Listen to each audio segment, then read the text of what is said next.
그래서 오늘 하나님의 말씀은 이사야서 62장 6절과 7절입니다. 우리가 많이 읽었던 성경 구절입니다. 이 시리즈를 살펴보면서 하나님의 말씀은 이사야서 62장 6절과 7절입니다. 예루살렘이여, 내가 너희 성벽 위에 파수꾼을 세우고 그들로 하여금 주야로 계속 잠잠하지 않게 하였느니라. 너희 여호와로 기억하시게 하는 자들아, 너희는 쉬지 말며 또 여호와께서 예루살렘을 세워 세상에서 찬송을 받게 하시기까지 그로 쉬지 못하시게 하라. 아멘. 우리가 이 구절을 토대로 해서 회복과 부흥을 위한 중보 기도에 대해서 지금 시리즈를 살펴보고 있습니다. 우리가 더 그 자리로 나가기를 원하고요, 이번 컨퍼런스 때에도 그 부분을 집중적으로 살펴보기 원하고요, 또 하나님께서 우리나라 가운데 또 열방 가운데 하고 계신 일과 관련해서 우리에게 매우 요구되는 중요한 부분 중에 하나도 바로 이 부분입니다. 자, 그래서 그 부분을 쭉 살펴보고 있는데, 이 회복과 부흥을 위한 중보기도의 요소들을 쭉 하나하나 살펴보고 있고요. 이제 그게 맞춰지면 어떻게 중보기도로 나갈 것인가, 또 중보기도의 유익은 뭔가, 이제 이렇게 이 시리즈를 마치려고 합니다. 근데 오늘은 그 요소 중에 하나인 중보기도와 찬양에 대해 살펴보기 원합니다. 그러니까 이렇게 회복과 부흥을 위한 중보기도로 나아가되 그 중에 한 가지 핵심적인 요소가 찬양입니다. 그것은 오늘 본문에도 들어 있습니다. 여기 본문에 보면 너희 여호와로 기억하시게 하는 자들아, 이렇게 돼 있잖아요. 이 부분에 대해서 페투라 주석이 이렇게 말했더라고요. 제가 읽어볼게요. 문자적인 뜻은 여호와를 기억하게 만드는 자들이다. 여기서 하마드 키름은 하나님께 대한 찬양 혹은 예배 의식 따위에 적용되는 용어로서 기억하다는로 번역되는 자카르에서 온 단어이다. 따라서 본 용어는 여호와를 기억나게 하기 위하여 예배에 봉사하는 자, 혹 여호와를 잊지 않게 하기 위하여 그 백성에게 그의 이름 곧 그의 전 사역을 통해 드러난 하나님의 그 존재 자체를 찬양 및 선포하는 자로 해석될 수 있겠다.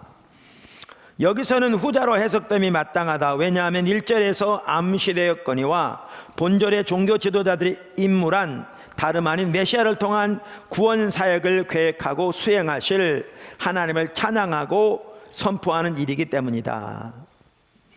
그러니까 사실 이 구절에서 기억하게 하는 자들은 기도하는 자들입니다. 이미 살펴본 대로. 그래서 뮬렌버그 같은 학자에도 이 구절에 보면 끊임없이 하나님의 약속의 성취를 위해 기도하는 자들이라고 이렇게 이들을 정의합니다. 그런데 오늘 본문에 나온 것처럼 또 이렇게 학자들이 얘기한 것처럼 하나님께 기도하는 중에 한 핵심적인 요소가 뭐냐면 찬양과 경배입니다. 찬양과 경배입니다. 자, 그래서 우리의 중보기도에서 찬양과 경배가 매우 이렇게 중요한 자리를 차지하고 있는 것도 이런 성경적인 근거에, 그러니까 성경 말씀에 그 근거를 두고 있습니다. 자, 그래서 오늘은 중보기도와 찬양에 대해 살펴보기 원하는데요, 사실 찬양에 대해서는 우리가 정말 수없이 많이 살펴보죠. 그러니까 하나님을 찾는 그 수단 중에 핵심적인 세 가지가 성경에 나오는 말씀 묵상, 예배 혹은 찬양, 중보기도, 기도 혹은 중보기도라고 그랬잖아요. 그러니까 하나님을 찾는 것에 대해서 살펴보면서도 우리는 찬양을 살펴보았습니다. 그런데 이렇더라고요. 우리가 시리즈를 살펴보면서 이 중보기도의 한 핵심적인 요소가 찬양이다. 근데 여러분 찬양 알죠? 지나가겠습니다. 이렇게 하기 힘든 거예요. 왜냐하면 모르는 분들도 있거든요. 그래서 하소시 반복적으로 살펴봐야 합니다. 그런데 한편으로는 중요한 게 이 내용을 아는 게 중요한 게 아니고요, 그렇게 예배 드리는 게 중요하거든요. 그래서 우리가 우리 자신을 늘 이렇게 말씀에 비추어서 새롭게 다시 돌아보는 것도 매우 중요해서 오늘 우리가 정말 많이 살펴보는 내용이기도 하지만 중보기도와 찬양을 살펴보면서 찬양과 경배에 대한 전체적인 이해를 이렇게 한 타임에 요약해서 살펴보고자 합니다. 말씀드린 대로 우리가 그렇게 더 예배로 나가는 저와 여러분이 되기를 주님으로 축원합니다. 근데 한편으로 이런 게 있습니다. 제가 지난주에도 사역을 다녀왔는데 거기서 찬양 경배가 있었습니다. 그런데 오늘날 찬양과 경배가 많이 있지만 정말 성경적인 이해와 가치를 담아서 그렇게 하나님을 예배하는 찬양과 경배가 정말 드뭅니다. 참 심각하게 이 부분이 가려져 있습니다. 그러니까 우리는 많이 들어도 사실 상관없습니다. 그래서 철저하게 하나님의 말씀에 토대한 찬양과 경배, 그 이해, 가치, 자세를 배워서 그렇게 하나님이 기뻐하신 예배를 드리는 것은 매우 중요합니다. 할렐루야. 첫째, 찬양과 경배의 정의. 문제는 찬양과 경배가 뭐냐는 거죠. 이 정의부터가 핵심인 거죠. 찬양과 경배는 예배의 정의와 똑같습니다. 왜냐하면 예배가 곧 찬양과 경배고요. 예배 한 핵심이 찬양과 경배가 곧 예배이거든요. 그러니까 예배의 정의와 찬양과 경배의 정의는 같습니다. 그러면 찬양과 경배는 이렇게 정의할 수 있습니다. 하나님께서 행하신 놀라운 일들을 인하여 하나님께 찬사를 드리고 하나님 그분 자신을 인하여 기뻐하는 것이다. 아멘. 그래서 찬양과 경배에는 두 가지 요소가 있습니다. 핵심적인 요소. 물론 일반적인 예배에도 마찬가지입니다. 그 두 가지가 뭐라고요? 찬사와 기뻐하는 것. 자, 찬양과 경배 혹은 예배의 핵심적인 두 가지 요소가 있습니다. 하나는 뭐라고요? 찬사, 또 하나는 기뻐하는 것. 자, 그러면 하나씩 살펴보겠습니다. 먼저 찬사. 찬사는 우리가 하나님께 나아가 하나님의 영광을 보고 하나님께서 행하신 그 놀라운 일들을 인하여 하나님 그분께 감사와 찬사를 드리는 것입니다. 신약 성경에서 예배라고 번역된 단어는 크게 두 가지가 있는데요. 그 중에 하나는 프로스쿠네오라는 단어입니다. 60번 사용되었습니다. 그 의미는 찬사를 드리다 혹은 존경하다라는 뜻입니다. 다른 하나는 라투리온 테스라는 단어인데 명사나 동사 형태로 26번 나옵니다. 이 단어는 섬김이라고도 번역될 수 있는 단어입니다. 공적인 예배를 말할 때 주로 이 단어가 사용되었습니다. 자, 그래서 예배의 찬양과 경배의 한 핵심은 찬사입니다. 아멘. 그러니까 그 개념이 이렇습니다. 하나님께서 행하신 일들이 너무나 아름답습니다. 감사합니다. 하나님의 이름을 높입니다. 이게 그 개념입니다. 하나님은 우리의 찬양을 받으시기에 홀로 합당하십니다. 그러니까 그분은 창조주 하나님이시고요, 우리를 구원하신 구원의 하나님이십니다. 뿐만 아니라 우리의 삶 속에서 날마다 우리에게 은혜를 베푸시고 우리를 도우시고 인도하시고 지키시고 보호하시는 하나님이십니다. 그러므로 우리는 하나님의 그 모든 은혜, 하나님의 그 모든 행하신 일들을 인하여 하나님께 감사와 찬사를 드립니다. 이것이 우리의 찬양이고 우리의 예배입니다. 할렐루야. 근데 여기 아주 중요한 한 가지가 있습니다. 그게 뭐냐면 우리의 예배는 우리의 적극적인 의지의 표현이라는 것입니다. 우리의 예배는 우리의 적극적인 의지의 표현이라는 것입니다. 이게 참 중요합니다. 그러니까 시편 104편은 창조의 하나님을 찬양하고 있는 시편입니다. 여러분 내용을 보시면, 근데 1절에 이렇게 말합니다. 내 영혼아 여호와를 송축하라. 여호와 나의 하나님이여 주는 심히 위대하시며 존귀와 권위로 옷 입으셨나이다. 지금 말씀드린 대로 보세요. 이 시편 기자가 하나님을 찬양하되 창조의 하나님을 찬양하고 있습니다. 여호와 나의 하나님이여 주는 당신은 심히 위대하시며 존귀와 권위로 옷 입으셨습니다. 이렇게 말하고 있잖아요. 근데 이 찬양을 시작할 때 무슨 단어로 시작합니까? 이렇게 시작합니다. 내 영혼아 여호와를 송축하라. 그러니까 자기에게 하나님을 송축하라고 강력히 촉구하는 말로 이 부분을 시작하죠. 그리고 왜 그렇게 시작했을까요? 내용은 자세히 안 나와 있지만 이걸 보면 어쩌면 그 시편 기자는 그 당시에 낙심할 수밖에 없는 환경적인 상황에 처해 있던 것 같습니다. 그래서 일반적으로 예배 드리는 게 하나님께 찬사를 드린다는 게 쉽지 않은 환경적인 이유로. 그러니까 시편 기자는 자기 자신에게 하나님을 송축하라고 촉구하면서 이 시편을 시작하고 있는 걸 볼 수 있습니다. 이걸 보면 매우 중요한 게 뭐냐면 우리의 예배는 적극적인 우리 의지의 표현이라는 것입니다. 사실은 이 자세가 오늘날 너무나 많은 성도들에게 결여되어 있기 때문에 그들이 하나님 앞에 올바른 예배를 드리지 못합니다.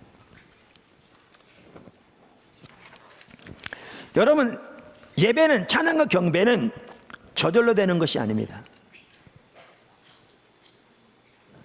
오늘날 적지 않은 사람들은 그저 매우 수동적인 자세로 교회에 와서, 주일날 낮 예배 하더라도 교회에 와서 매우 수동적인 자세로 가만히 앉아 있으면 내가 여기 놔둔 것만도 어딘데, 이런 식인 거죠. 앉아 있으면 예배 인도하는 사람들이나 목회자들이 어떻게 하든지 좋은 찬양이나 설교로 저들의 마음을 감동시켜서 저들의 마음속에 조금이라도 하나님께 예배드리고자 하는 마음이 일어나도록 그야말로 그들의 마음을 돌이키려고 수고하는, 그래서 혹시 내 마음이라 동하면 내가 혹시 하나님을 예배할 줄 아냐, 이런 자세를 가지고 있습니다. 전혀 잘못된 거죠. 이런 이해를 가지고 있기 때문에 오늘날 적지 않은 성도들은 특별히 삶 속에 좀 어려움이 닥치거나 역경이 닥치면 예배가 뭐가 없습니다. 우리가 하나님께 올바로 예배하려면 우리의 처지나 형편이나 감정적인 상태에 상관없이 하나님을 예배하기로 선택하고 나와야 합니다. 그분은 우리의 예배를 받으시기에 홀로 합당하신 분이기 때문에 오늘 시편 104편 기자가 하고 있는 것처럼 하나님을 예배하기를 적극적으로 선택하고 하나님께 나와서 하나님을 예배하기를 적극적으로 추구해야 합니다.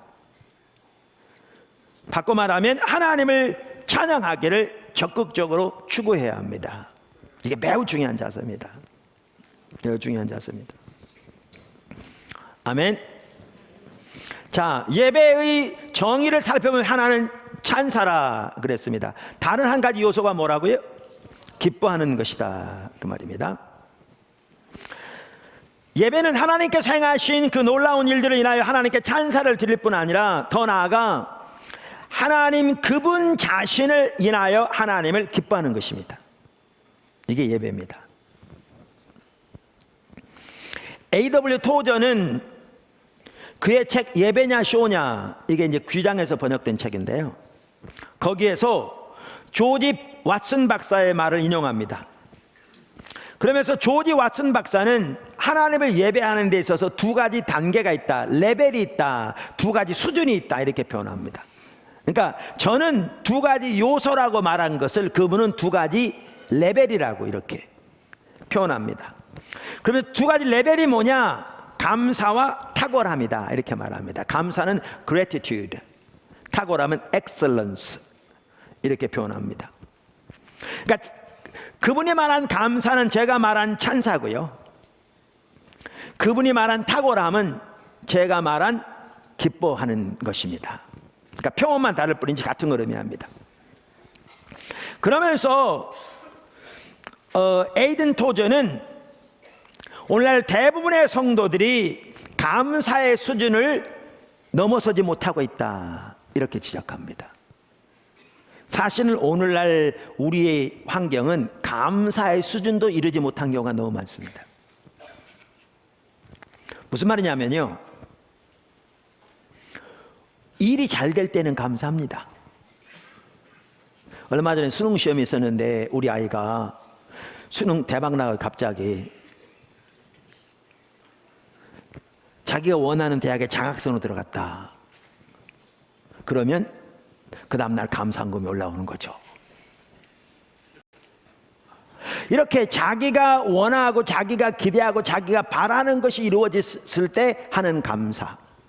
근데 이것은 안 믿는 사람도 할 수 있습니다.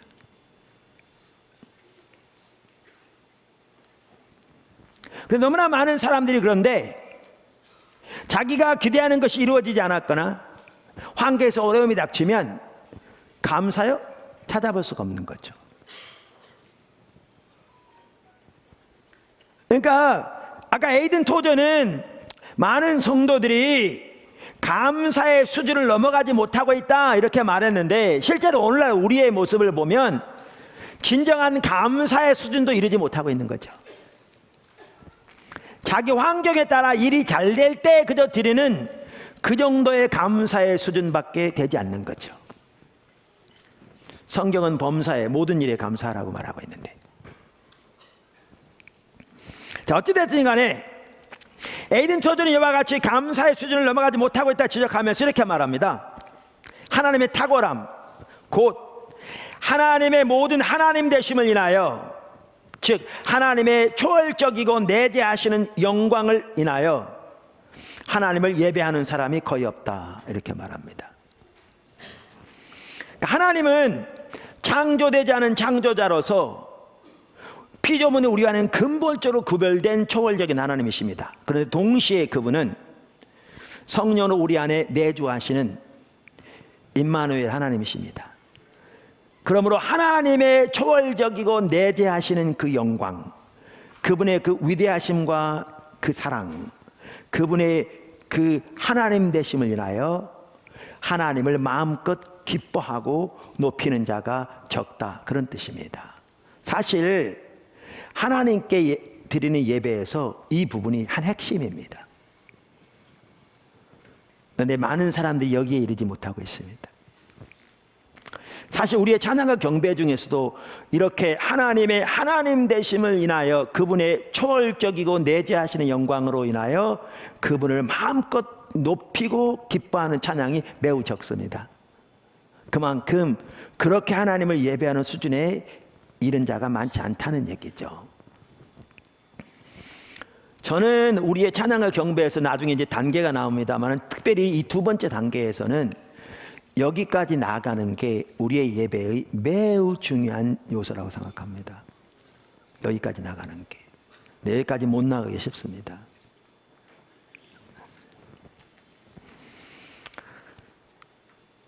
자, 그런데 여기 또 한 가지 중요한 게 있습니다. 그게 뭐냐 하면, 우리가 하나님을 진정으로 예배하려면 하나님께 대한 믿음이 있어야 합니다. 아멘.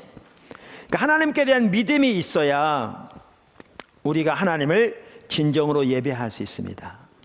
그게 무슨 말이냐? 우리가 사도행전 16장에서 이 부분을 잘 볼 수 있는데, 바울과 실라의 얘기입니다. 우리가 잘 아는 대로 바울, 실라 그 일행은 아시아로 가서 복음을 전하기 원했습니다.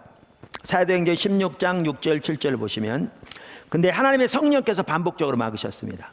그러던 중에 하루는 하나님께서 바울에게 환상을 보이셨고, 그 환상 중에 마게도냐 사람들이 사람이 자기에게 와서 도와달라고 손짓하는 것을 이렇게 보게 되었죠.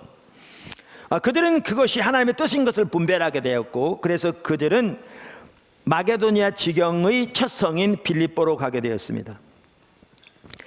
그들이 분명히 하나님의 인도를 따라 왔는데도 불구하고 사역은 별로 열리지 않았습니다. 저작거리에 가서 몇몇 여인들에게 복음을 전하는 것 외에는 사역이 별로 열리지 않았습니다.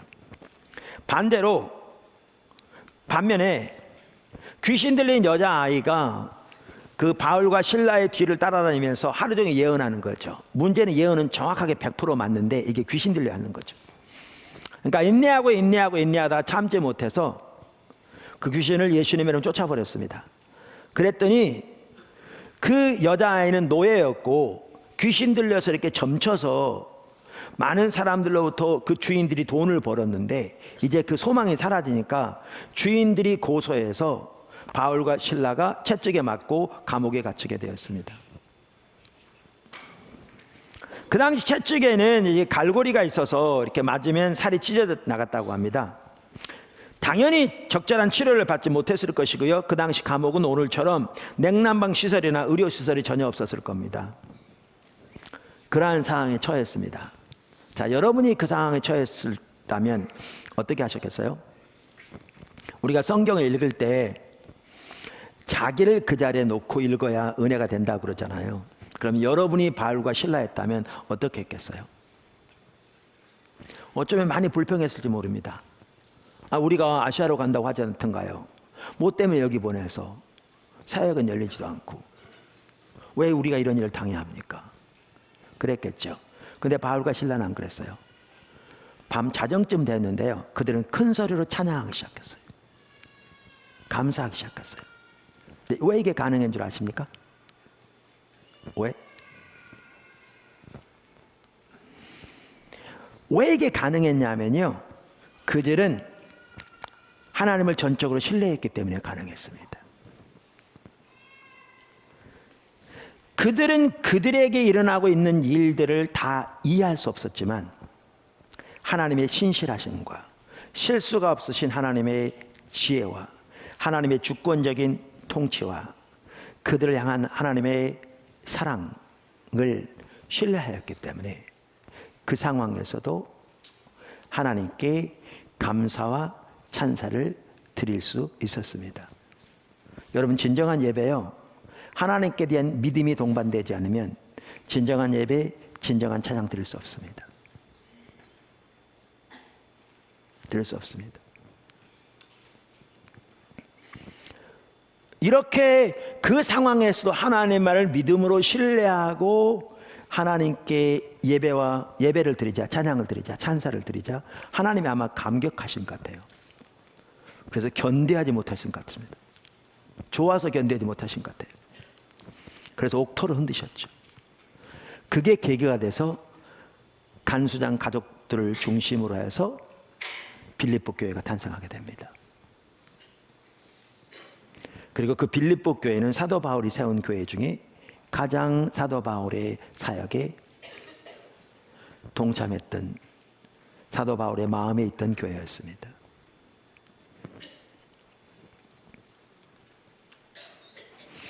우리가 수년 전에 1년 넘게 예배에 대해 살펴본 적이 있습니다.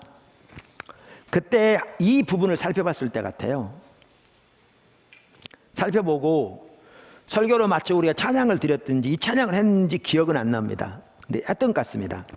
그러니까 우리 축하고 2장에 있는 주님과 함께하는 이 고요한 시간, 주님의 보좌 앞에 내 마음을 쏟네.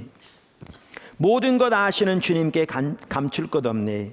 내 마음과 정성 다해 주 바라나이다. 나 염려하다나도 내 쓸 것 아시니 나 오직 주의 얼굴 구하게 하소서. 다 이해할 수 없을 때라도 감사하며 날마다 순종하며 주 따르오리다. 온 마음 다해 사랑합니다. 온 마음 다해 주 알기 원해요. 내 모든 삶 당신 것이니 주만 섬기리 온 마음 다해. 찬양을 드리고 잠깐 기도하는데요, 우리 같이 기도하는데 갑자기 하나님의 성령께서 이런 마음 주신 것 같았어요. 오늘날 내 백성이 이 자세가 없으므로 나를 올바로 예배하지 못한다.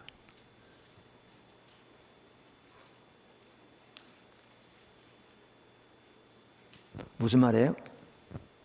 이 찬양의 가사의 내용이요, 정확하게 사도 바울이 신라가 감옥 속에서 가지고 있었던 그 자세입니다. 다 이해할 수 없을지라도 하나님을 신뢰하기 때문에 그분의 주권적인 통치와 실수가 없어 하나님의 지혜와 우리 향한 하나님의 그 크신 사랑과 하나님의 인도하심을 신뢰하기 때문에 다 이해할 수 없을 때라도 감사하며, 그리고 그렇게 하나님을 신뢰하기 때문에 그러한 상황에서도 날마다 순종하며 주님을 따르는, 내가 구하기도 전에 하나님은 내 필요를 다 아시기에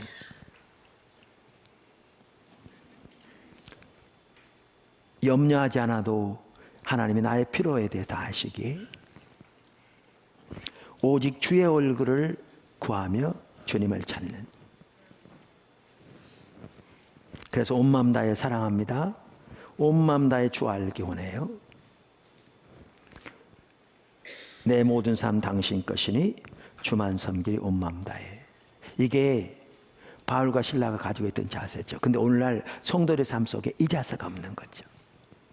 그러니까 어떻게 돼요? 예배가 그들의 환경에 좌우되는 겁니다. 아까 말한 대로 기대했던 바가 되어지면 할렐루야 아멘 하는데, 우리가 살아가다 보면 자기 기대대로 되지 않는 경우가 너무너무 많거든요. 그러면 조그마한 문제가 닥쳐도 그 문제 온갖 휩싸여서 하나님이고 뭐고 아무것도 보이지 않는, 그러니까 주님께 대한 진정한 감사요, 찬사요, 예배요, 또 주님의 뜻에 봉사하는 거요, 섬기는 거요. 내가 지금 봉사할 계좌냐? 뭐 이렇게 말하는 거죠.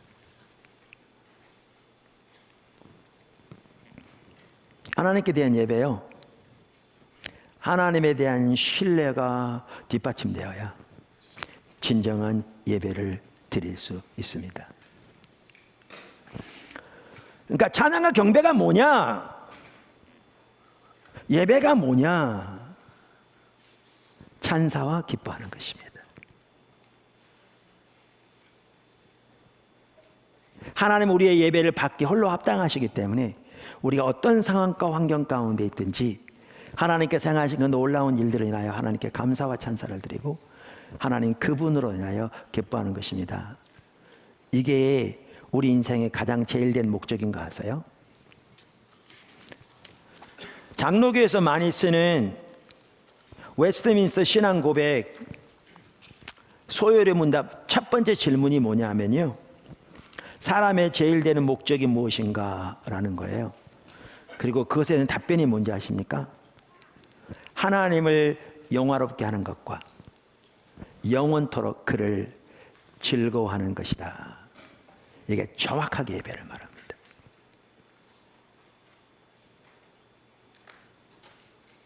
이게 인생의 제일 된 목적입니다. 그래서 우리는 이런 예배를 드리려면 예배를 드리기를 선택하며 나와야 되고요, 적극적으로. 그리고 하나님께 대한 신뢰가 뒷받침되어야 진정으로 하나님을 예배할 수 있습니다. 사실 이 한 가지만 살펴봐도요, 우리의 예배가 뭔가는 너무나 쉽게 볼 수 있고요, 우리가 찬양과 경배를 통해서 우리가 어떻게 하나님을 예배할 것인가를 금방 볼 수 있습니다. 두 번째, 하나님의 영광을 보는 것이 찬양과 경배의 핵심입니다. 사실 우리의 예배는 성경에 보면 하나님의 얼굴을 구하여 나온 것입니다. 명백하게 성경에 기록되어 있습니다. 그래서 우리의 예배에 있어서의 가장 핵심은 찬양과 그러니까 하나님의 영광을 보는 것입니다. 그러니까 찬양과 경배에 있어서도 그것이 예배이기 때문에 가장 핵심은 하나님의 영광을 보는 것입니다. 우리가 지난주에 다트를 살펴보면서 하나님을 아는 지식, 그리고 하나님 안에서 우리 자신을 아는 지식, 거기 안다는 말은 단순히 교리적인 지식을 말하는 게 아니라 교리적인 지식의 토대에서 하나님의 성령을 통해 우리의 마음 눈이 밝혀져서 그 실제를 깨닫는 지식이라고 그랬는데, 그것이 우리 인생에 가장 중요한 영향을 미친다, 우리 사람의 모든 면에서. 그런데 예배에 있어서도 마찬가지입니다. 우리가 하나님을 아는 만큼, 바꿔 말하면 하나님의 영광을 보는 만큼 하나님을 예배할 수 있습니다. 그러므로 우리의 예배에 있어서도 핵심은 하나님의 영광을 보는 것입니다. 할렐루야.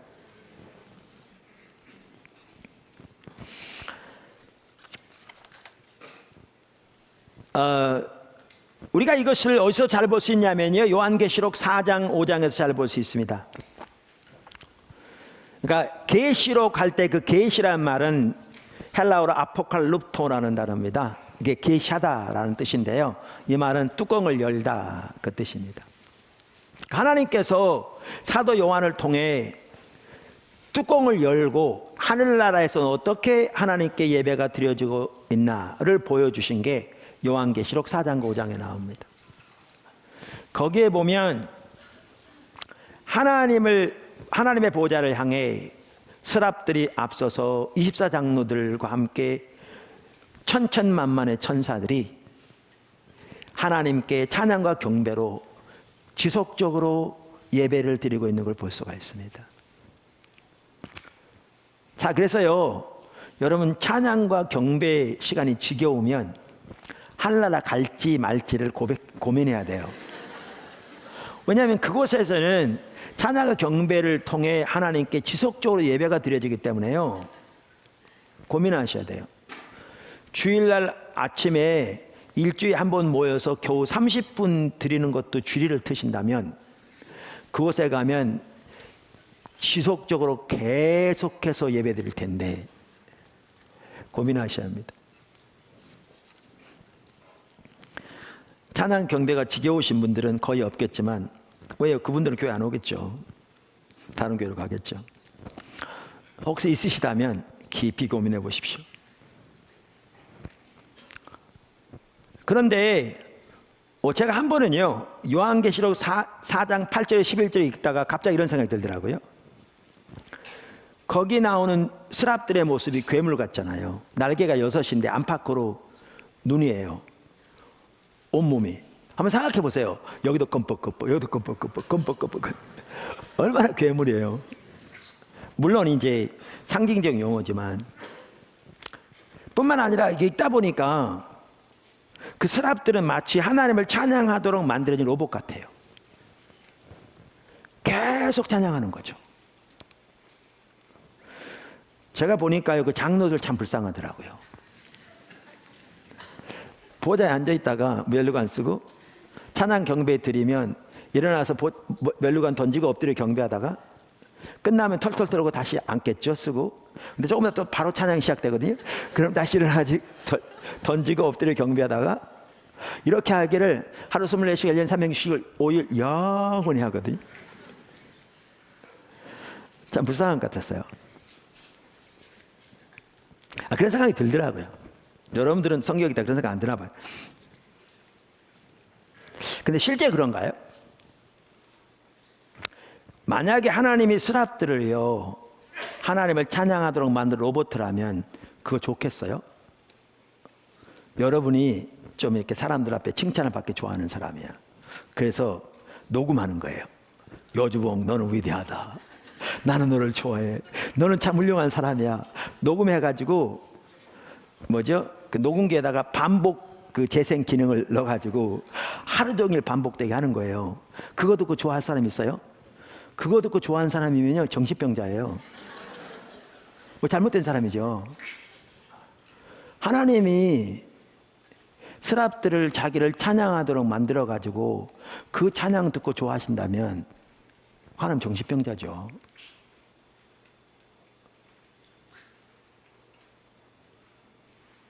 전혀 그게 아니죠. 거기 핵심이 뭔지 아십니까? 하나님의 영광을 보는 것입니다.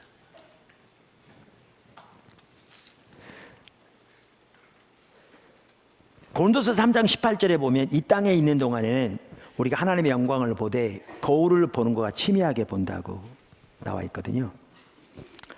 그 당시는 주로 금, 은, 청동 등 금속을 잘 다듬어서 거울로 사용했기 때문에 거울에 비치는 형상이 오늘날처럼 뚜렷하지 않았습니다.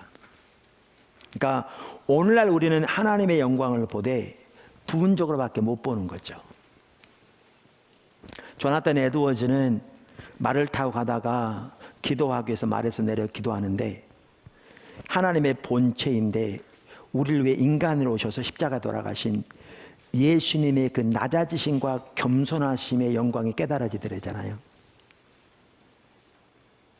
그런데 그러자 1시간 동안 눈물의 홍수 가운데 젖어 있었고 자기가 땅에 누워 텅 비어 주님으로만 충만해지고 싶은 열망이 샘솟고 하나님처럼 거룩하게 되기를 원하는 열망이 샘솟고 자기의 모든 것으로 주님만 사랑하고 주님만 예배하기 원하는 열망이 샘솟더랬잖아요. 그리고 그런 일을 종종 경험했는데 그때마다 동일한 결과들이 그의 삶 속에 나타나더랬잖아요. 그래서 성경은 우리가 주님의 영광을 보는 만큼 주님의 형상으로 변화된다고 말하고 있거든요. 그럼 보세요.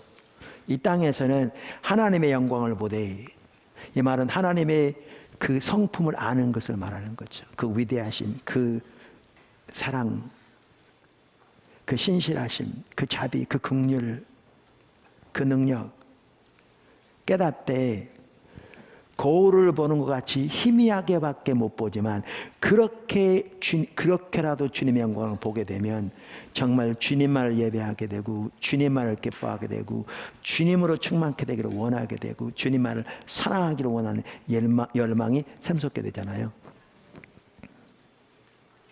그런데 스랍들은 하나님의 영광을 페이스 투 페이스, 얼굴과 얼굴을 대하여 보는 거잖아요.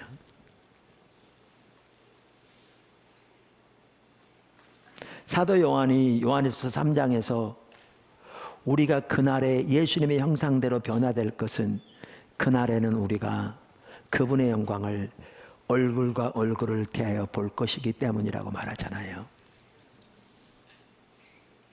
그러니까 스랍들이 장로들이 24장로들이 하나님을 찬양하는 것은 종교적인 의무감에서 나온 부담이 아니고요. 그분만을 예배하기 원하는 진정한 열망에서 나온 그들의 특권이었죠.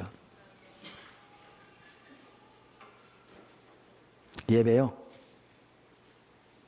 하나님의 영광을 보는 게 핵심입니다. 그래서 예배 자체가 하나님의 얼굴을 구하여 나오는 겁니다. 하나님 그분 자신을 알기를, 그분의 영광을 보기를 추구하여 나오는 것이죠. 사모함으로, 갈망함으로. 그리고 그렇게 하나님만을 높이고 그분으로 하여 기뻐하고 그분을 예배할 때 하나님께서 우리에게 하나님의 성품과 뜻과 계획과 길을 더 알게 하시는 거죠.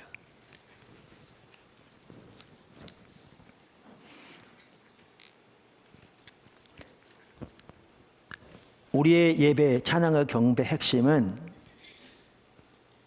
하나님의 영광을 보는 것입니다. 할렐루야. 세 번째, 찬양과 경배는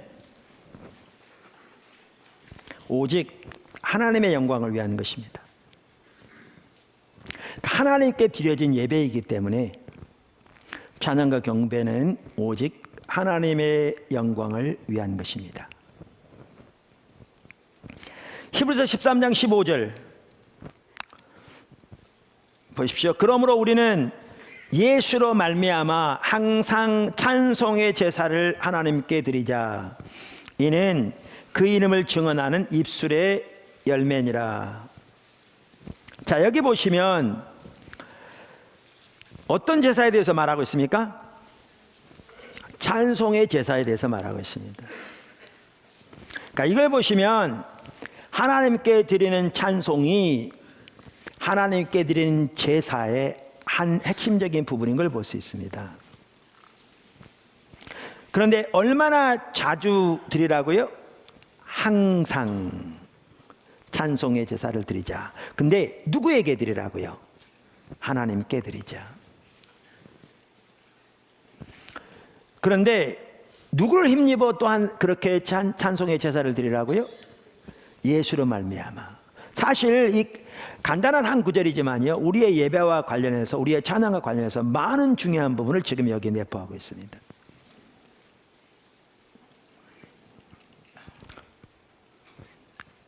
찬양은 우리가 하나님께 드리는 제사로서 예수 그리스도의 보혈의 공로를 힘입어 하나님 앞에 나아가 항상 그렇게 하나님께 드려야 할 제사라고 성경은 말하고 있습니다. 아멘. 이와 같이 우리의 찬양의 경배는 하나님께 드리는 예배입니다. 그러므로 우리의 찬양과 경배는 오직 하나님의 영광을 위한 것입니다. 할렐루야.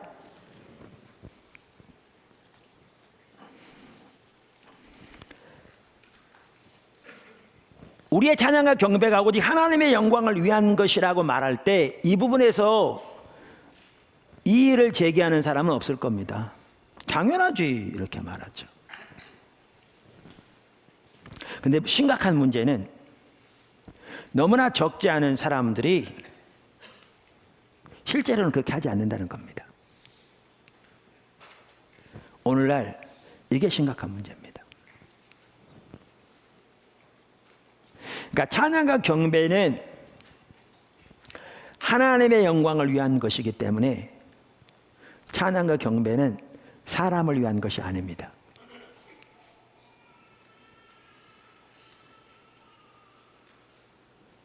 사람을 위한 게 아닙니다.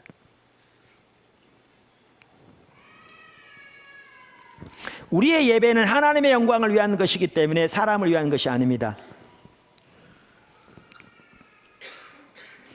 우리가 아까 말씀드린 대로 그렇게 하나님만을 예배하고 하나님께 찬사를 드리고 하나님으로만 기뻐하는 오직 믿음의 토대에서 그렇게 하나님 앞에 나아갈 때 우리의 마음이 뜨거워지고 우리의 마음에 기쁨이 넘치고 하나님의 사랑이 깨달아지면서 우리 마음속에 감격이 넘칠 수 있습니다.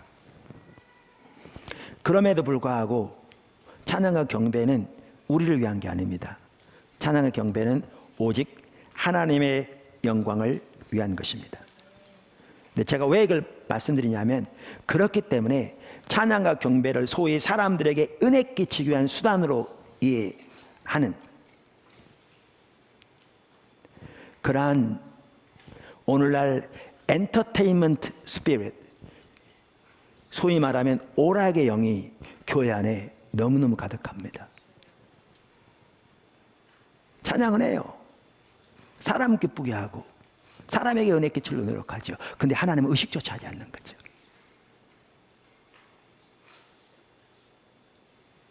그러면 하나님께 드려지는 거라고 말은 합니다. 심각합니다, 이 부분이.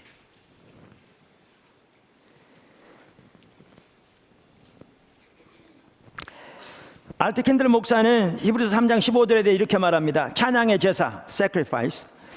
이 단어는 우리의 희생을 의미한다. 즉 자기 부인을 의미한다. 우리 마음대로 하나님께 예배를 드리는 것이 아니라 우리 자신이 내려드리는 것을 말한다. 우리가 우리 자신에 대해서 잊어버리는 것을 의미한다. 그러므로 하나님을 예배하러 모일 때 우리는 우리의 목적이 하나님을 기쁘시게 하기 위한 것인가 아니면 자신들을 기쁘게 하기 위한 것인가 라는 핵심적인 질문을 끊임없이 해야 한다. 여러분 주일날 예배 나올 때도 마찬가지입니다. 예배 나올 때도.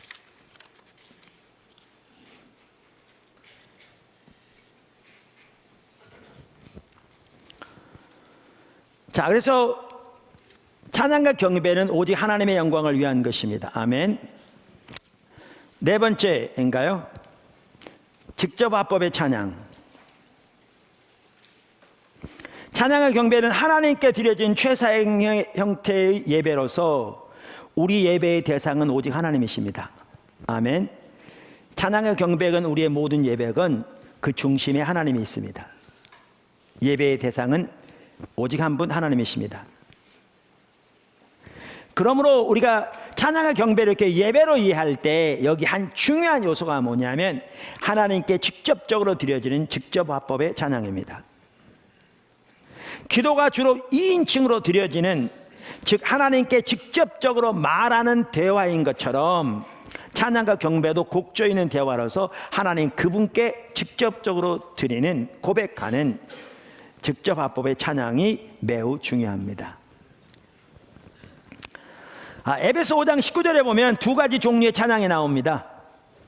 에베소 5장 19절에 보면 자, 시와 찬송과 신령한 노래들로 서로 화답하며 너의 마음으로 주께 노래하며 찬송하며. 자, 어떻게 두 가지가 나옵니까? 하나는 시와 신령한 찬송과 신령한 노래로 서로 화답하는 찬양이 나옵니다. 그러니까 하나님의 위대하심과 하나님의 크신 은혜와 사랑에 관해서 서로 간증하고 나누는 성격의 찬양이라고 할 수 있습니다. 이 부분도 분명히 있습니다. 그리고 이 부분도 중요합니다. 근데 동시에 에베소 5장 19절에는 뭐라고 말합니까? 우리의 마음에서부터 하나님께 노래하며 하나님을 찬양하라고 이렇게 말하는 거죠. 이 부분이 매우 필수적이고 핵심적인 거죠. 우리가 예배로 이해할 때. 제가 필리핀 사역 오래 많이 다녔습니다만은 다른 나라도 마찬가지고 가면 우리 어린애들부터요 얼마나 찬양을 잘하는지 몰라요. 그러니까 하나님의 은혜를 나누고 기뻐하고 춤추고 찬양하고 잘해요. 그 부분도 필요합니다. 근데 우리 한국도 거의 비슷한 경우가 많은데, 근데 너무나 안타까운 것은 여기서 멈춥니다. 하나님께 대한 예배가 없는 거죠. 서로 화답하는 건 있는데 하나님께 드리는 찬양이 없는 거죠. 이게 오늘날 한국교회의 모습이기도 합니다.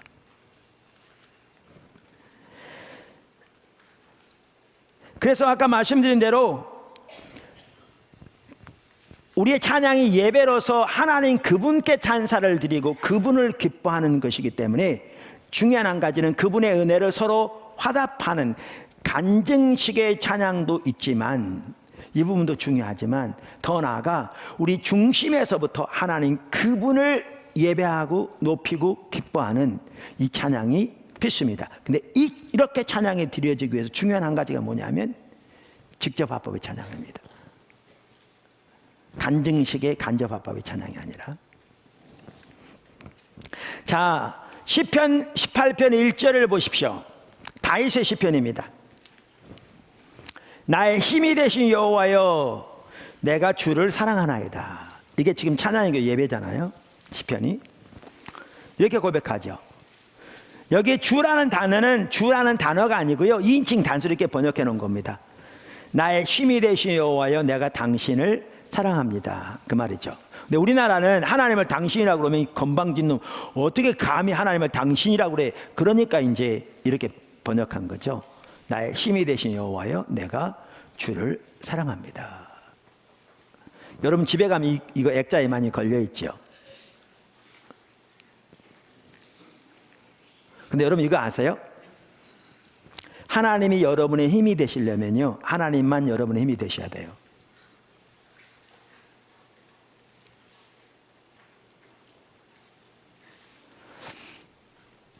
우리가 하나님의 얼굴을 구해야 하나님이 우리를 빚으시거든요. 그러니까 우리를 빚으시기 원하는데 우리 하나님 찾지 않으면 빚어지지가 않아요. 왜냐하면 하나님이 우리를 빚는다는 사실로 인식하지 못하고, 하나님은 환경과 관계를 통해서 우리를 빚어가시는데 하나님의 관점이 전혀 보지 못하니까 이스라엘 백성처럼 원망 불평만 하지 빚어지지가 않아요. 그리고 하나님을 찾아야 하나님과 관계에서 뿐만 아니라 사람과 관계에서 나의 잘못된 부분들, 생각들, 사고들, 이해들, 가치들이 다 드러나게 돼 있거든요. 하나님 성령께서 깨닫게 하셔서. 근데 하나님 그분을 찾지 않으면 이게 보여지지가 않아요. 바리새인처럼. 그러니까 빚어지지가 않아요.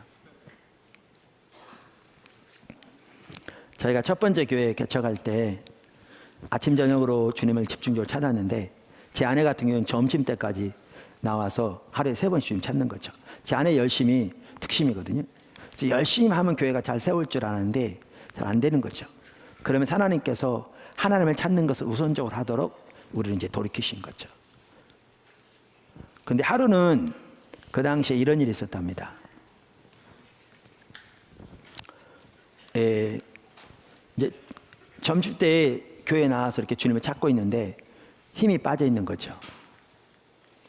그래서 왜 힘이 빠졌는지 잘 모르게 주님 찾고 있는데, 그날이 시장 가는 날이었답니다. 일주일에 한 번씩 시장을 가는데, 그것도 이렇게 버스를 타면 여러 번 갈아타야 돼서 걸어서 30분 가는 큰 시장에 가서, 가까운 슈퍼에 가면 비싸니까, 왜냐하면 개척교회 생활이 어려우니까 가서 사다가 일주일을 사는 거죠.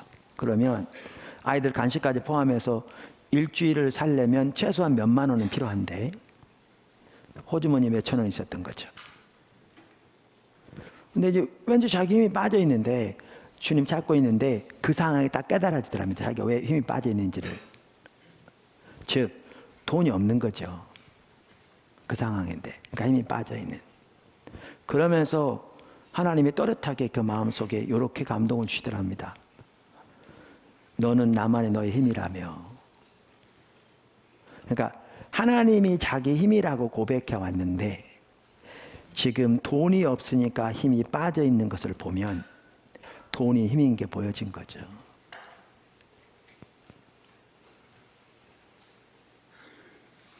그게 딱 보여지니까 하나님 앞에 정말 회개가 되더랍니다. 하나님, 제가 잘못했습니다. 제가 하나님이 나의 힘이라고 고백해 왔는데 돈이 힘이어서 돈이 없어서 힘이 빠져 있는 저의 모습, 하나님 회개합니다. 그렇게 회개하고 돌이켰더니 제 아내 표현으로는 그 이후로는 돈이 있어도 힘이 생기지도 않고 돈이 없어도 힘이 빠지지 않는다고 그러는데, 여러분, 다윗이 나의 힘이 되신 여호와여 이렇게 할 때 그 말이 무슨 뜻인지 아십니까? 이 말은 다윗이 그의 원수들이 천천히 만만히 그를 둘러싸는 상황에서도 그 주변에 있는 몇몇 병사들이 그의 힘이었다는 얘기가 아니고요. 그에게는 하나님 그분만이 그의 힘이었다는 얘기입니다.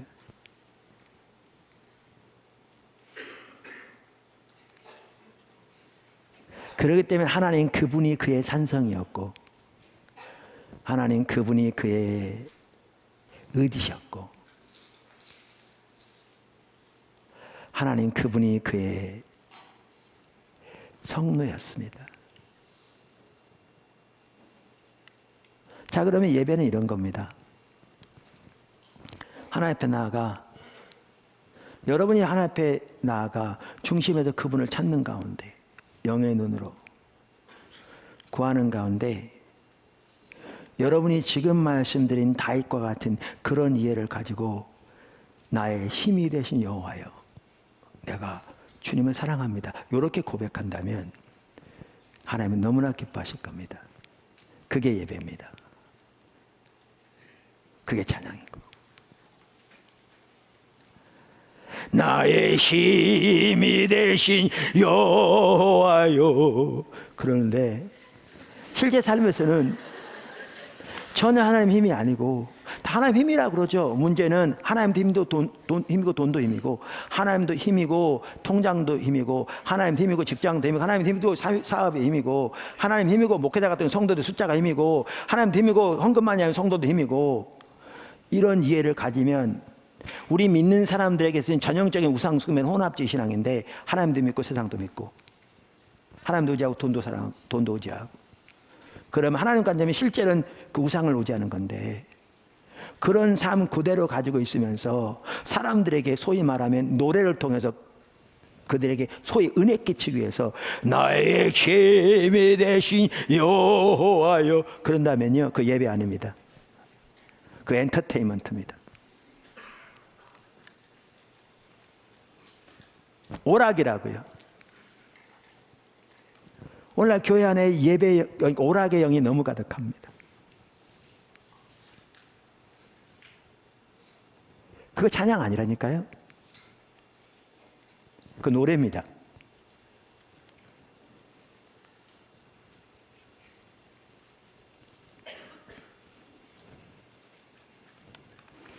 그래서 하나님께 찬양을 드릴 때 예배이기 때문에 하나님 그분께 찬사를 드리고 그분을 기뻐하되, 하나님 그분께 직접적으로 우리의 마음을 실어 그분을 예배하는 찬양이 핵심입니다. 핵심입니다.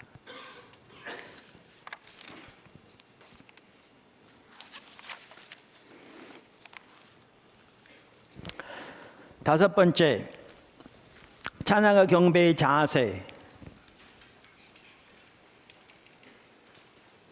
찬양 경배의 자세. 찬양과 경배는 그 자체가 하나님께 드리는 최상 형태의 예배이기 때문에 찬양과 경배에 있어서 가장 중요한 부분은 마음의 자세입니다. 사실 우리 신앙의 모든 면에서 가장 중요한 부분 중에 하나는 마음의 자세입니다. 제가 나중에 기회 되면 그 부분을 좀 살펴보려고 하는데요. 하나님께서 사울을 버리신 이후에 다음 왕을 기름 붓게 하기 위해서 사무엘을 이새의 집에 보내셨습니다. 사무엘이 가자마자 이새의 큰아들을 보는 순간에 얼굴도 잘생겼고 키도 크고 힘도 있고 다른 사람을 휘어잡을 수 있는 카리스마적이란 그런 그 성격도 가지고 있는 것 같아서 이 사람이야말로 하나님 택하신 사람이라 이렇게 생각했습니다. 왜냐하면 그 당시에는 힘이 통하는 시대이기 때문에 힘이 세고 사람들을 이렇게 휘어잡을 수 있는 이러한 성품을 가진 것이 리더로서 매우 중요한 요소였거든요. 그 당시에. 근데 주님이 그를 택하는 게 아니라 그러면서 사람은 외모로 보지만 나 여호와는 그 중심을 본다고 하셨습니다. 다시 말하면 다윗의 중심이 옳았다는 얘기잖아요. 그러면 다윗 안에 있었던 그 하나님이 보시기에 기뻐하셨던 그 중심이 뭐였는가, 이거를 나중에 기회 되면 살펴보려고 합니다. 기회가 되면.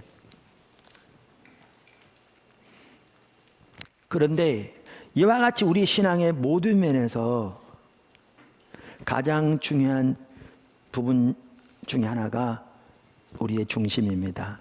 마음의 태도입니다. 그래서 예배에 있어서도요, 가장 중요한 부분이 중에 하나가 우리의 중심입니다. 마음의 태도입니다. 성경은 이것을 명백하게 말해주고 있습니다. 시편 34편 18절, 이사야서 57장 15절, 이사야 66장 2절, 시편 51편 15절에서 17절 등등.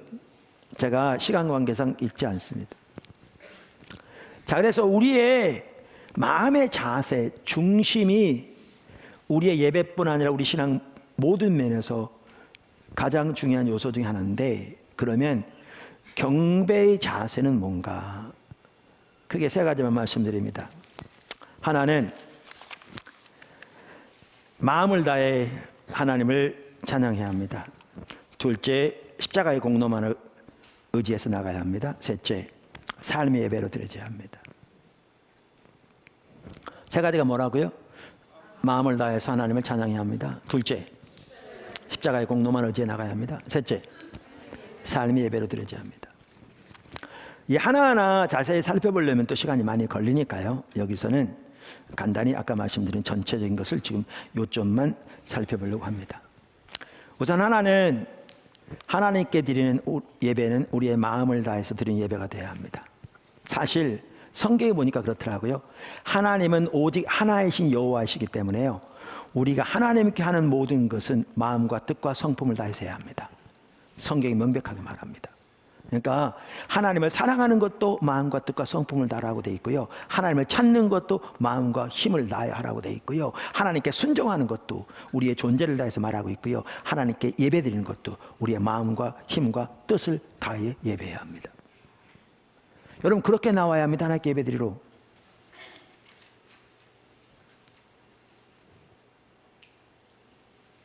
소풍 가듯이 나오는 게 아닙니다.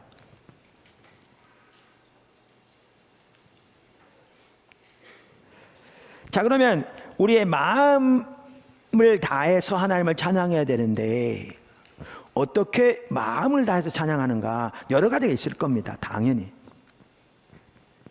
근데 그 중에 저는 한 가지 매우 중요시 여긴 게 뭐냐 하면, 우리가 마음을 다해서 하나님을 찬양하려면 찬양 하나하나, 찬양의 가사 하나하나에 우리의 온 마음을 실어 하나님께 진정으로 고백하는 찬양이 되어야 합니다. 아까 나의 힘이 되신 여호와여, 이 말은요, 하나님이 나의 힘이 되시려면 아까 제가 설명한 그런 뜻입니다. 그럼 여러분이 정직한 심령을 가지고 있다면 내가 그 찬양을 드리는데 하나님이 나의 힘이 되시는 것을 고백하는 찬양인데, 자기를 돌아보면 하나님이 전혀 힘이 안 해요.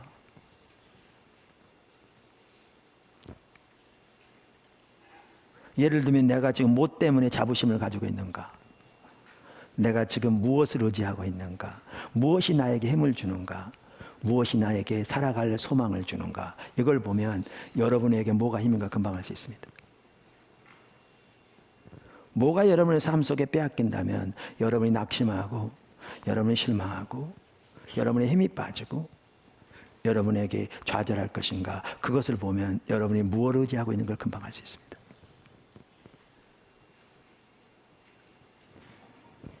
그러면 실제 하나님이 여러분의 힘이 아닌데 뭐 전혀 생각해 보지도 않고 그냥 찬양에 가서 나의 힘이 되신 나의 여호와여 이렇게 찬양을 드린다면 그것은 입술뿐인 예배입니다.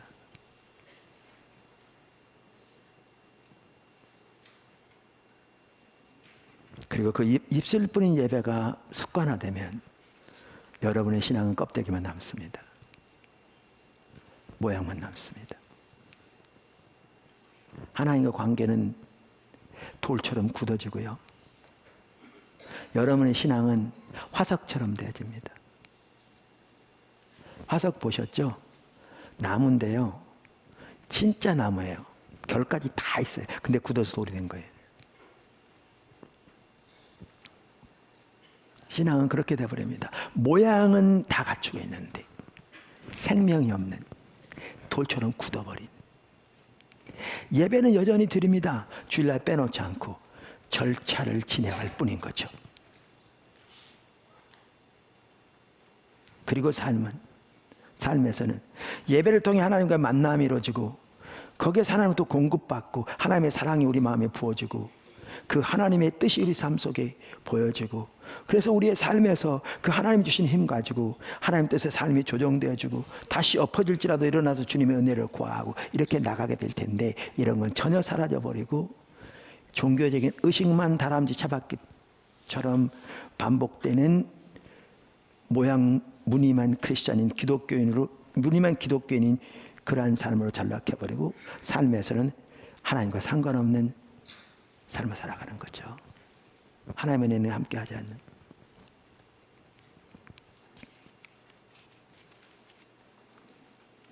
그런데 하나님 앞에 정직한 심령을 가지고 있으면요, 아까도 말한 자기의 상태가 그런 상태라면 거기서 멈추고 하나님께 은혜를 구하겠죠. 하나님 저를 용서해 주십시오. 하나님만을 사랑하는 게 하나님을 사랑하는 것이고 하나님만이 힘이신 게 하나님 힘이 된 건데 저는 여전히 세상을 의지하고 있고 세상에 나에게 힘을 주고 있고 그것이 나의 인생의 목표와 삶의 목적이고 이 우상을 용서해 주십시오. 깨뜨려 주십시오. 라고 회개하고 기도하겠죠. 그게 훨씬 정직한 거죠.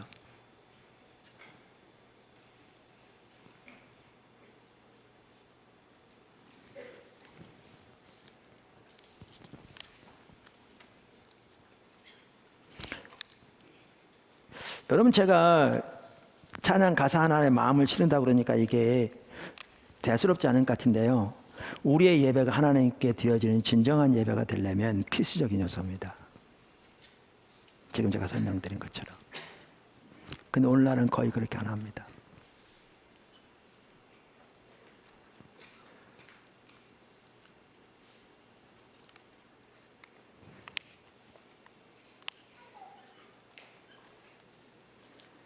포도나무 교회가 개척될 때 지금부터 23년 전에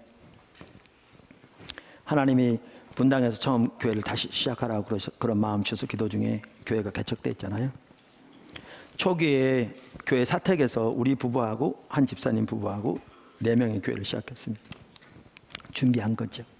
그러다가 이제 가족들이 더해지게 되고 이제 교회가 이제 창립되고 그렇게 됐는데 처음에 이렇게 사택에서 주일날 낮에 예배드리면 두 부부가 두 가정이 저녁 예배는 가까운 데 갔어요. 그분은 서울이라 서울에 있는 집 근처의 교회를 가고요. 저는 분당의 집 근처의 교회를 갔고요. 근데 갔다 오면 마음이 아파서 견딜 수가 없었어요. 이렇게 예배드리더라고요. 묵도로 시작해요. 그리고 찬송해요. 그러면 나의 영원하신 기업 생명보다 귀하다는 찬송을 드린다면, 원래 사실 가사가 그런 거잖아요. Thou art my everlasting portion. 주님, 당신이 나의 영원한 기업입니다. 생명보다 금보다 귀합니다. 여러분 이 한마디만 보더라도 그렇습니다. 하나님 그분께 고백하는 거예요. 그리고 하나님이 나의 영원한 기업입니다. 이 고백이 진정으로 나온다면요, 얼마나 놀라운 예배가 되겠어요. 한마디만 하더라도. More than gold or life to me. 금보다 생명보다 나에게 더 귀합니다. 이 한마디만이라도 올바로 나온다면, 그 찬양의 가사를 작사한 사람은 그의 신앙이 바로 그거였거든요. 근데 그 찬양을 드리는데요, 익숙하니까 그냥 입에서 다 나와요.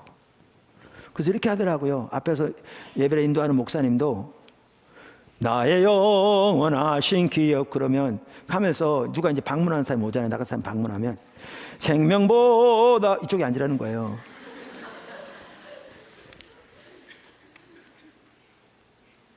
근데 성도들은 같이 찬양해요. 익숙한 찬양이 그냥 입에서 나와요. 그러면서 뭐라고 그러냐면, 나의 갈 길 다가도록 찬양하면서 서로 인사하는 거죠. 그러니까 하나님께 찬양을 드린다고 하면서 하나님은 의식조차 하지 않아요. 익숙한 찬양이 입에서 나올지 몰라도요, 그게 means nothing. 아무것도 의미하잖아요. 습관적으로 뱉어내는 것뿐이에요.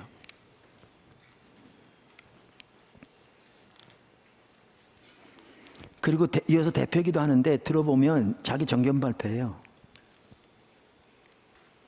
그리고 찬양을 하는데 또 그렇게 해요. 그리고 설교를 하는데, 제가 방문한 곳이 그랬는지 모르지만 하나님 자만 빼면 민방위 교육 시간에도 조금도 손색감이 없을 내용이에요. 기독교는 윤리를 포함하지만 세상적인 윤리가 기독교는 아닌데,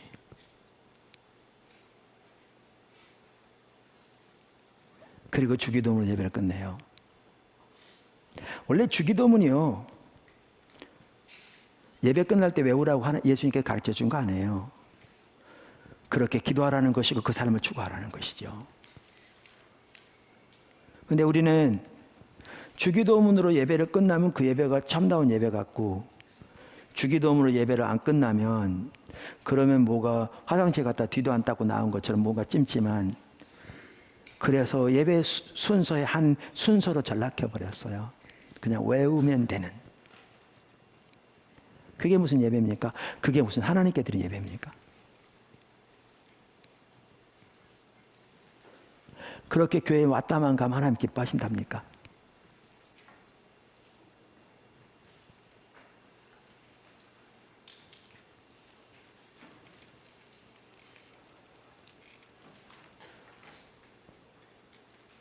제가 그랬던 건 아닌데, 저 그 예배를 다녀오면요, 가슴이 아파서 견디지 못하겠더라고요. 이유는 모르게. 그래서 어떨 때는 작은 방에 30분, 어떨 때는 1시간 동안 엎드려 있어야 했어요. 하나님, 우리가 하나님께 예배 드린다고 하면서 하나님을 의식조차도 하지 않는 오늘날 우리의 타락한 예배를 용서해 주세요. 그러면 견딜만 했어요. 한 번은 어느 목사 안수식에 아는 분 모여서 가면서 제 아내가 그러더라고요. 여보 빨리 갑시다. 우리 가서 예배 드리게.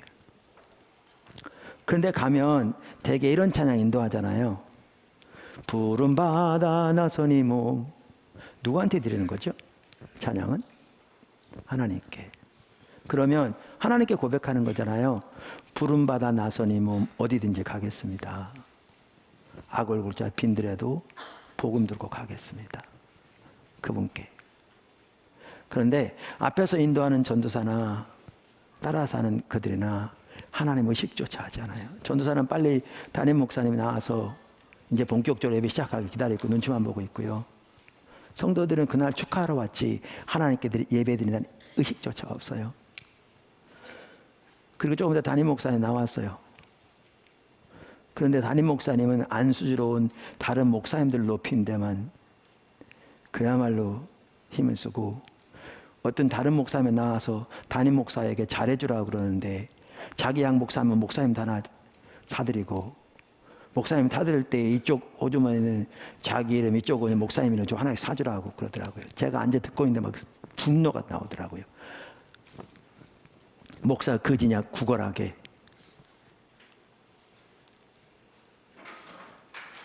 하나님께 예배 드린다고 그러는데요, 하나님을 의식조차 하지 않아요. 이게 지금 제가 예를 든 그 교회 소수의 예라고 생각하십니까?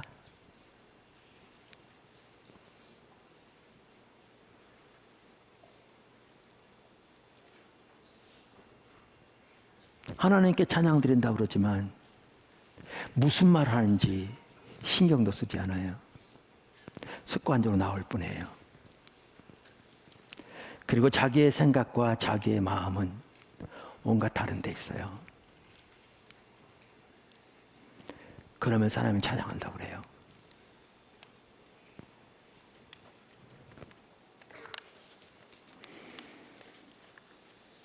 우리가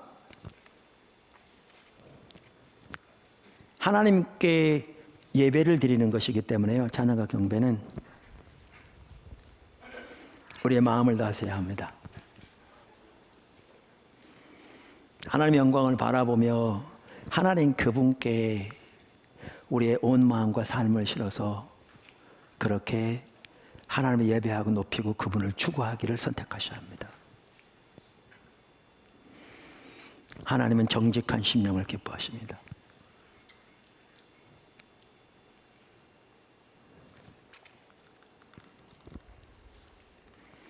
아까 제가 나의 힘이 되신 여호와여 내가 주를 사랑합니다라고 그 다윗의 시편 말씀드렸잖아요. 여러분이 그렇게 다윗처럼 그런 이해와 가치로 그렇게 하나님을 추구하면서 그 삶을 살기를 주님 앞에 간절히 주의 도움을 구하면서 그렇게 여러분 중심에서부터 하나님 그분께 고백한다면 그 예배는 정말 놀라운 예배가 될 겁니다. 그게 찬양입니다. 그게 예배입니다. 두 번째, 십자가의 공로만 의지해 나가야 합니다. 우리는 우리 힘으로 설 수 없습니다. 네, 여호와의 거룩한 산에 오를 자, 우리는 거기에 설 수 없습니다. 우리의 행실로는. 그래서 우리는 주님의 십자가의 공로만 의지해 주 앞에 나가는 것이죠. 그 다음에 세 번째 어떻게 한다고요? 삶이 예배로 드려져야 합니다.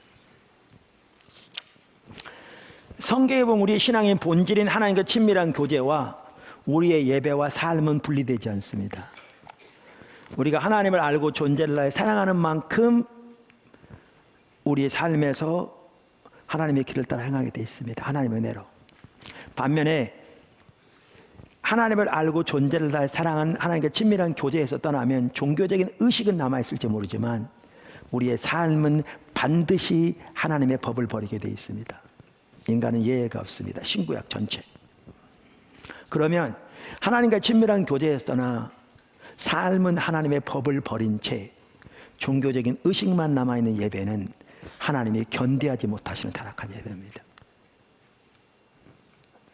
성경은 명백하게 말해주고 있습니다. 그래서 우리의 신앙의 본질인 하나님과 친밀한 교제와 삶과 예배는 뗄래야 뗄 수 없도록 같이 갑니다. 같이 갑니다. 그러므로 우리가 찬양으로 드리는 예배가 하나님이 기뻐하신 예배가 되기 위해서는 반드시 삶의 예배가 같이 가야 합니다.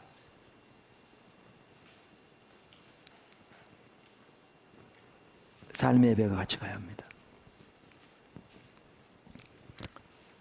로마서 12장 1절 2절 그러므로 형제들아 내가 하나님의 모든 자비하심으로 너희를 권하노니 너희 몸을 하나님이 기뻐하시는 거룩한 산 제물로 제사로 드리라. 이는 너희가 드릴 영적 예배니라. 우리가 하나님께 드릴 하나님이 기뻐하신 핵심적인 예배 중에 하나가 우리의 몸을, 여기에 몸은 우리의 전 존재를 말합니다. 우리의 존재를 하나님의 영광을 위해 드리는 것입니다. 그러면서 이와 관련된 구절이 바로 다음 구절이죠. 너희는 이 세대를 본받지 말고 오직 마음을 새롭게 함으로 변화를 받아 하나님의 선하시고 기뻐하시고 온전하신 뜻이 무엇인지 분별하도록 하라. 에이든 토전이 이렇게 말합니다. 예배가 우리의 모든 것이 되어야 한다. 이것은 무슨 말인가? 이것은 우리의 삶 전체가 하나님을 예배해야 한다는 말이다. 우리의 전인격을 다 바쳐 예배하지 않으면 우리의 예배는 온전한 예배가 되지 못한다. 알트 킨들 목사들이 이렇게 얘기합니다. 하나님께 대한 완전한 예배는 그분의 뜻을 행하는 것으로 이루어져 있다. 우리의 예배의 깊이는 우리가 손을 얼마나 높이 올리고 흥분했을 때 얼마나 높이 뛸 수 있는가에 의해 드러나지 않는다. 우리가 하나님께 순종할 때 우리는 하나님을 완전하게 예배한다. 여러분, 주일날 우리가 드린 예배요, 이 예배가 얼마나 하나님이 기뻐하시는 예배가 되기 위해서 반드시 같이 가야 되는 게 뭔지 아십니까? 주중에 하나님과 동의하는 삶을 우리가 사는 것입니다. 우리가 주중에 하나님과 동의하는 삶을 사는 만큼 주일날 모이는 예배는 정말 하나님이 기뻐하시는 참된 예배가 될 겁니다. 뿐만 아니라 우리가 드리는 이 예배 또한 찬양과 경배가 진정한 예배가 되기 위해서는 이것이 주중에 하나님과 동행하는 삶으로 귀결되어야 합니다. 이 둘은 분리되지 않습니다. 말씀드린 대로 하나님을 찾는 것만 해도 그렇더라고요. 우리가 예배는 하나님을 찾아 나오는 겁니다. 근데 이 순간 정말 하나님 그분을 알기를 구하고 그분의 뜻을 알기를 구하고 그분을 열망하고 그분을 갈망하고 나올지 모르지만 이것이 우리의 주중의 삶에서 하나님을 찾는 것으로 귀결되지 않으면 이 예배는 역시 입술뿐인 예배입니다.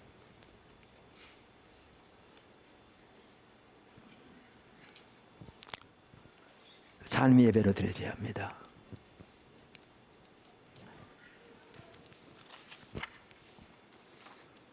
제가 일부 예배 때도 이 부분을 나누고 같이 회개하고 기도했는데 당연히 우리는 직장에서 일해야죠. 또 일하기 위해서 많은 신경을 써야 하고 이해합니다. 그런데 제가 그걸 말하는 게 아니라 우리가 세상에서 너무나 많은 오락과 세상적인 것에 우리의 생각과 우리의 초점을 두고 우리의 주중의 삶에서 우리의 영의 눈으로 하나님을 바라보지 않고 우리의 육의 눈으로 하나님의 말씀을 보면서 주님을 찾지 않고 그렇게 온갖 세상적인 것에 우리의 생각과 눈과 우리의 관심을 둠으로 주일날 모여서 드리는 예배 가운데 우리의 생각을 통해서 사단이 수없이 많이 공격하는 거죠. 우리의 관심을 하나님께 집중하지 못하도록 생각이 분산되어지고 관심이 분산되어지고 방해를 받는 거죠.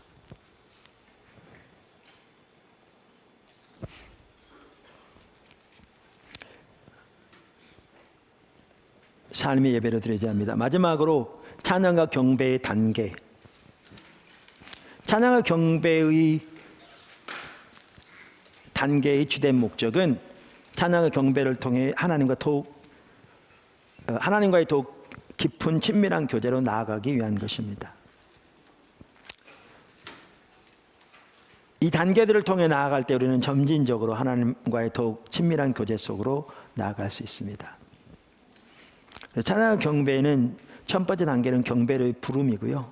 두 번째는 경배로 들어감, 세 번째는 은밀한 사랑의 고백입니다.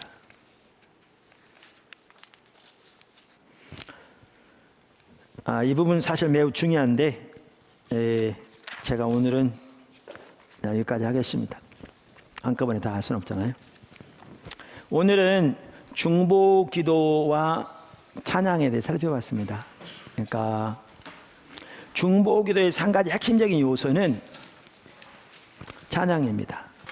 근데 지금 우리가 살펴본 것처럼 중보 기도를 통해서 하나님 앞에 나아가되 지금 살펴본 것처럼 이렇게 찬양과 경배를 통해 하나님의 예배함으로 나아가고 주님을 추구함으로 나아갈 때 이렇게 주님을 구할 때 하나님이 임재하시고 우리의 기도만 하더라도 하나님의 뜻과 의중을 우리에게 보이실 뿐만 아니라 지금 하나님께서 우리 가운데 이미 하고 계신 일들을 인하여 기도하고 주님께 간구하고 이렇게 하면서 기도를 통해 하나님과의 더 깊은 교제 가운데 나가고 하나님의 뜻을 따라 우리가 기도할 때 하나님께서 하나님께서 약속하신 대로 응답하시고 우리 가운데 역사하시는 하나님과의 살아있는 교제 가운데 자라나게 됩니다. 그래서 우리가 그렇게 기도로 나아가되 찬양과 경배를 통해 또한 기도로 더 나아가는 우리의 중보기도가 되는 것입니다. 우리가 자주 살펴보는 내용들인데 또 반복해서 살펴봤습니다마는 더 이렇게 하나님의 말씀에 기초한 올바른 예배에 대한 이해를 가지고 그렇게 하나님을 예배함으로 나아가는 우리 보도나무 교회 지체들이 되기를 주님으로 축원합니다. 아멘.